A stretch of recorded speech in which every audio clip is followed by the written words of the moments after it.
thought I'd do a video explaining this blaster, the very first CronoMagnum ever built. Now, there are a few things, okay.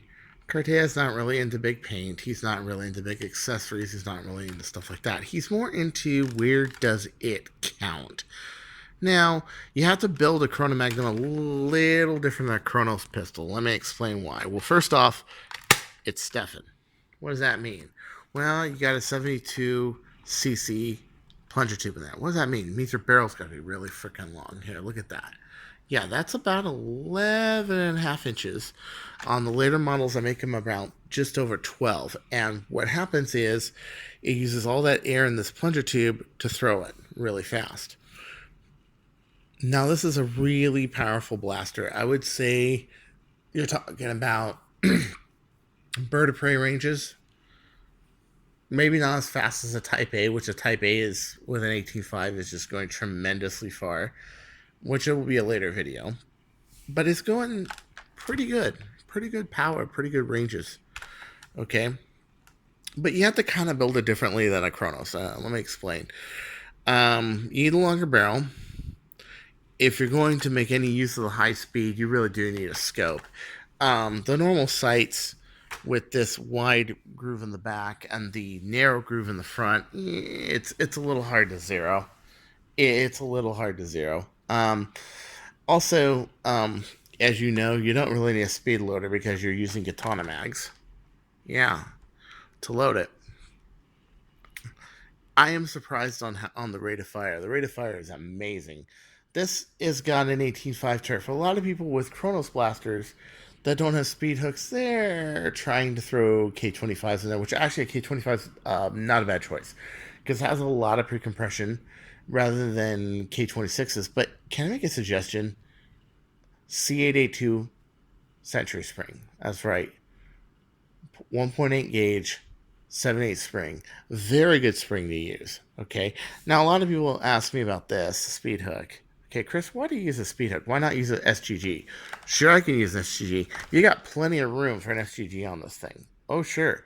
You can probably, even between the magazine and this, put in a piece of wood or something to screw it into, laminate it to this, and actually build an SGG port. Well, thing is, I like to draw from the back. And the reason is because, well, that's the kind of shooter I am. If you think about this blaster, it's a magazine-fed bird of prey. It has a little less accuracy, but it can go about as far as pretty much a long shot tube bird of prey.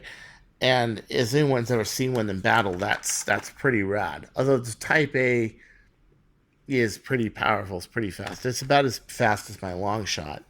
And my long shot, very specialized, big blue, of course, as you know. But I like the back draw because I'm used to drawing with the draw handle. As you can see, the draw handle is perfect in my fingers. And as you can see, that's not 3D printed. That's epoxy fiberglass. Okay? So one thing people miss is they try to, on the really high yields, like 18 kilograms, 18.5 turf, which is really a very powerful spring, they try to use these buffer areas on top. Well, first off, you can't do like what Drac did where he just primed it back with his arm because you got the scope in the way. And second, this is really high. So when you're holding this like this and you try to prime it on top, it will tend to jerk the blaster down unless of course your prime is lower, like right here. And that's why the speed hook is put on here. Is this cosmetically pretty as something that Drac would build, for example? No, but I really do like the Drac blaster. Do you want a magnetic holster? No, because you're going to have this long barrel. This is pretty much a primary. As a matter of fact, this might actually be better with a carbine stock. We're going to find out. And it's just that. So one of my viewers asked me, why is this blaster so much different than Drac's Kronos? Well, one, you're trying to hit people from 150, 200 feet with this thing. You're not trying to with a Kronos. Kronos, like you said, it's a sidearm. This thing is a primary. Yeah. It doesn't need the aluminum parts. It doesn't need the other stuff that a lot of kits do to get high power and high yield. But it is a bit bigger. I would say that's about half the size of a Retaliator, maybe 2/3 the size of a Retaliator. But, to get something of that kind of power is pretty great. The one thing I did notice about it when I was shooting is that you need to hold it pretty steady. And one time after, well, a mishap that happened on film, I was trying to shoot somebody and I was pretty nervous and I didn't have the steady aim and I kept missing him, missing him, missing him, and then finally got him. Well, a stock would help that for sure. For sure. Would it be about shorter than a retaliator? It would be longer, but then you got to ask the next question. Well, why pick this over a retaliator? Oh, I don't know. 300 feet per second sound nice to you? The catch is more solid. Everything's more solid on it. I mean, ChronoMag is a really good blaster, and even Coop called it pretty much just another red, but it is like a red on steroids, man.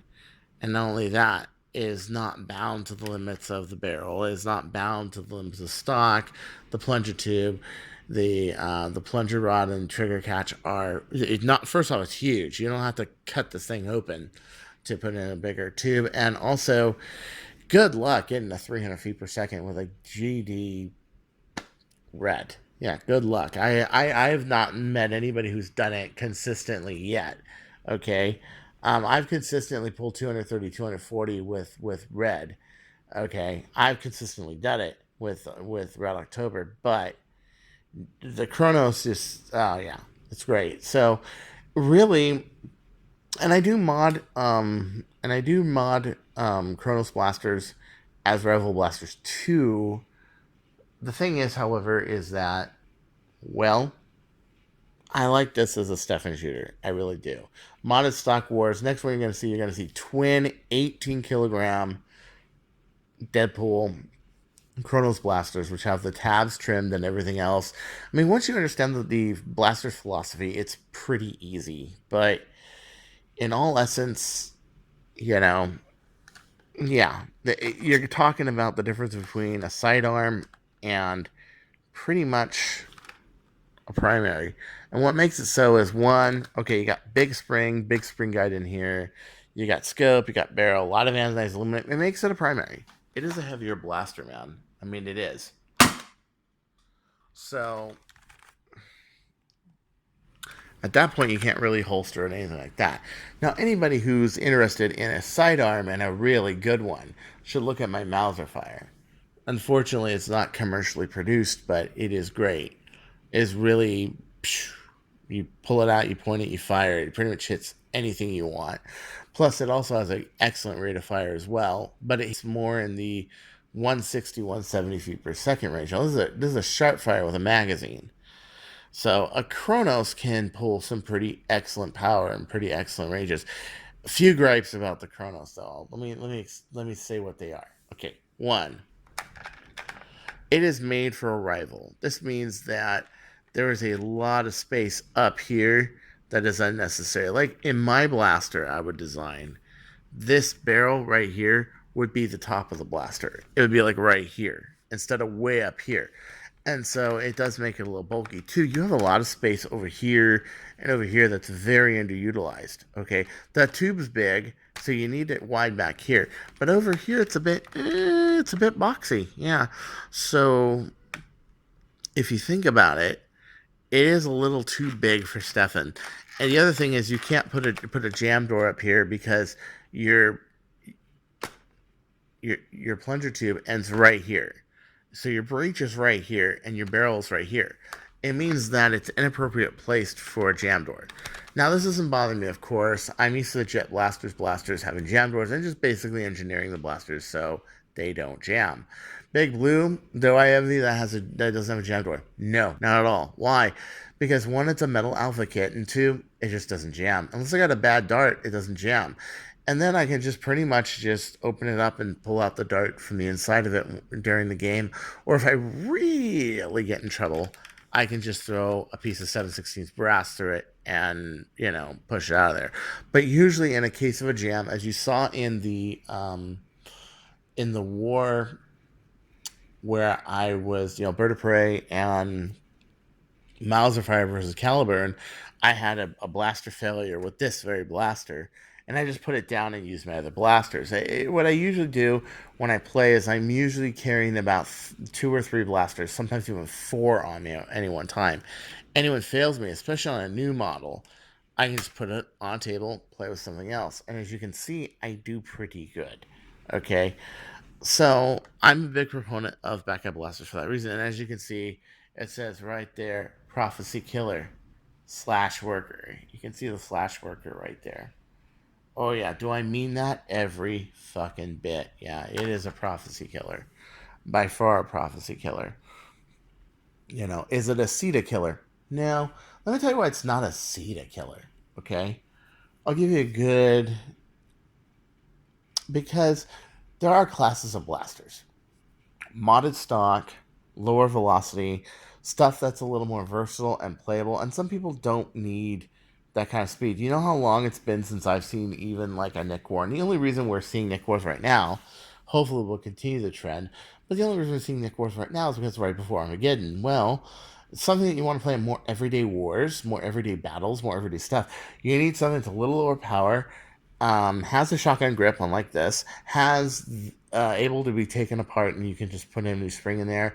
Ah, okay, a 10 turf wasn't good enough. Well, let's try a 12 8 turf. Hey, great, wonderful. You can easily do that by just priming it open and putting it in, rather than taking the entire this apart, the whole thing apart, putting it back together. You don't have to go through that.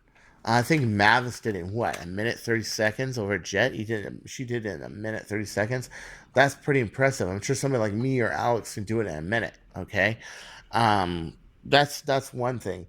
The other thing is it's not a total fucking ripoff of the Red October. And put in mind, I work for Jet. I could have borrowed anything from it, and I would have been totally, hey, great, cool, But they didn't. They didn't do that. It's short spring. It works with standard retaliated parts. It's not proprietary. You're running into a lot of problems, like, for example, with the swordfish proprietary parts. The worker prophecy, also some proprietary parts. Although I think the worker prophecy was good for people that want that middle of the road power, such as what the Caliburn typically has, and what the prophecy has. There are people like me that really do want to shoot for the moon, and this is more of what I want. This is more it. Now, can it be more powerful than this? Yes. I threw 25K in this and got somewhere in the 360 foot per second range. This pulls anywhere from 290 to 310 feet per second, depending on the darts and depending on um, just how well it's shooting that day. But typically, it's about a 300 foot per second blaster. I mean, how long did it take for a long shot to get to 300 feet per second? This one did it in two shits. Just really nice, you know? Um, the CEDA is much more, I would say, for the um, more the people with the higher rate of fire, lower velocity, more for the people that want to play more an HVZ kind of game, more of a modded stock kind of game. But we'll see about those Stefan kits. They could be pretty hot. And not to mention, is it exactly limited to a short spring? I don't think so. I don't think so. I think that one person could take that down tube out where the stock is, and you can easily do a modification there to fit a longer spring. Yeah, and a longer spring that's not a wuss spring like the N25 spring. That's a wuss spring. Let's say it's 14K, but it's a wuss spring. Okay, something like a number 62 Hillman, or maybe a adapter to fit a Pro 26 on there from Turf. Cut it down. Yeah, it's possible. It's very possible. And if that's so, you've got some pretty good power. Yeah. So don't count CEDA out. I think it's gonna be a pretty good blaster in terms of that. Do I think it's gonna be a home run hitter? No, but that's what a long shot's for, if you think about it. And I think that the CEDA reaches that part of the market that people want something that's not a ret, that's not a recon, something that is not a prophecy that's going to cost you a bunch of money, but something that you can actually just add springs to and build from the ground up. And it's not hard to do. You don't need screwdrivers, you don't need that sort of thing. And I think it will be an interesting blaster nonetheless, but I don't think it meets that higher criteria of high speed blasters. And besides that, what is speed anyway? I'll be honest with you. Why is this thing fast? Why is Bird of Prey fast? Why is Big Blue fast? Because I shoot from very far away. Maybe see my videos. One of the detracting part of my GoPro videos is that the people are little dots. Well, why are they little dots? And this is why I want to get a camera that shoots 120 degrees of field of view rather than wide angle, is because I'm usually shooting from pretty goddamn far away. That's right. So I think this is more for somebody who really wants that closer combat, but doesn't want to go flywheel. Wants to, you know, play with something that's spring, play with something that's expandable. Okay, so here is the other thing, the CEDA. What do I think it's going to do in terms of power? Okay, I think personally it can take a 12 turf. That's personally. What is it going to take to do a 12 turf? I don't know. Am I going to have to change out the catch spring? I don't know. Am I going to have to do a bunch of stuff? I don't know. But I think I can do a 12 turf. So 12 turf, large plunger tube, and Stefan darts. I think we're going to see the kind of power that we saw in the Omni kit from Jet with the full length darts. That's what I think. The video shows me the accuracy video that Jared Ma did, where he was shooting at the shirts, he was shooting at the window, showed me that the Jet seat out of the box is like the Omni kit is. More suited for full length. You could shoot Stefan out of it, but it's a little more inaccurate. With that said, because you got your longer dart length, you have more of a guide distance, so the dart doesn't go swiggly swaggly in the barrel.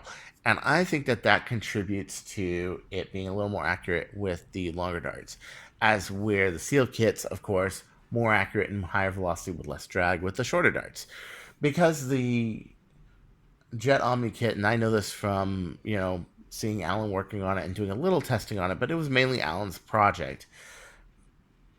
I know that it works on putting a cushion of air around the dart and velocity rather than trying to get a good seal and firing it out. I also think that it's a little bit more of a sound system than the long shot system. I think the long shot, you're really close on their feeding. On this, I think the feeding will be just a-okay fine. So I think what you're talking about with 12K and a CEDA, you could get up in the 150s, 160 maybe. And that's a lot of wars this day and age. Yeah. I think if you want faster than that, you got to have a Stefan kit, of course. And then I think with the right spring, especially with the springs that are available, yeah, 220, 230 are definitely possible. But unlike a Prophecy, which costs a lot of money, and out the door, boom, there you have it. Okay, you just put it together, boom, you got yourself a 200, 210, 220 foot per second blaster. So you just got to take a little more work and a little more skill, okay? Unless, of course, you're going with the kits and everything else. I also think that the Omni kit is actually upgradable to Stefan sealed Stefan, if you got some modding guff. Well, we might be able to find that out pretty soon. So, at any rate, this is Chris Cartaya. Don't you go changing. This is my video on this, and the explanation of, okay, why is this so much different than Drax Kronos, which I think is really good. He put a lot of effort, some good parts into it. I like the carbon fiber red look on it, Drac. It looks pretty nice. I like it, but it's because it's made more for a sidearm roll. This is made more for hit people across a field roll, and it's pretty good. I gotta say, I gotta tame the beast a little bit. It needs a shoulder stock. I need to get used to it. It is kind of a big, heavy blaster. I do have to get used to it, but I did score some pretty decent kills with this blaster. Although I had a lot of shots that I just, me not being used to the trigger, me not being used to the blaster. I wasn't a sure shot with a bird of prey in one day. Let me put it to you that way. I mean, I pick up now, I'm deadly. And I don't think in the war where we were playing Mounted only gun 2 rounds that anyone else even scored a shot with a bird of prey. That's pretty disappointing. Here I am. I'm an expert with that blaster. Okay, I've hit people from 230 feet away with that blaster. Not a problem. Okay, sure, you have to keep laying down shots to do it, but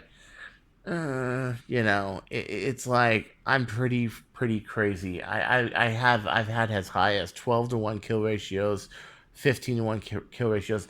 One war I was just decimating everybody with a 22-to-1 kill ratio. That means for every one time I got hit, I nailed people 22 times with a bird of prey. Yeah.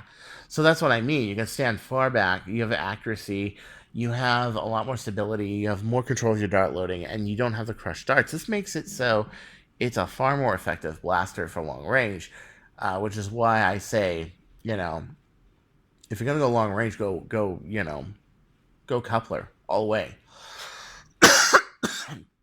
But this is more magazine fed, higher rate of fire, and I gotta say it's more stable in a long shot. But nothing's as stable as a bird of prey. So until next time, it's Chris Cartaya saying, don't you go changing, or I'll frickin' find you. You got it.